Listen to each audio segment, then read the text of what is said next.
Ukitaka kuanza biashara bila kuwa na mpango wowote, ni kama unataka kwenda kushindana mapigano ya bondia bila kujua technique zinazoenda kuchezwa. Ukitaka kucheza mchezo lazima ujue mchezo unachezwaje. La sivyo unaweza kaenda pale na nguvu na rukaruka, unataka kumkimbilia mtu mkabe umdake, mwisho wa siku ukaluzi pambano na ulionekana wewe ndio ulikuwa uko aggressive na nguvu. Kwa sababu gani?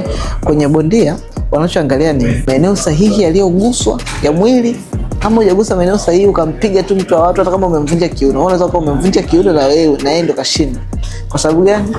Unaangalia maeneo sahihi ya kufanya ya mchezo bila kuwa na mpango wa kisheria. Kwenye mpango wa kisheria tunamaanisha nini? Tunamaanisha kuna namna 3 za kuweza kurun biashara yako. Either usajili wa jina la biashara au kusajili partnership ama usajili kampuni. Kama hauna muundo wote kati yake, wewe tegemea kupata fine, penalty, kudhulumiwa, kutokuwa na access ya taasisi za kifedha, mabenki na kila kitu.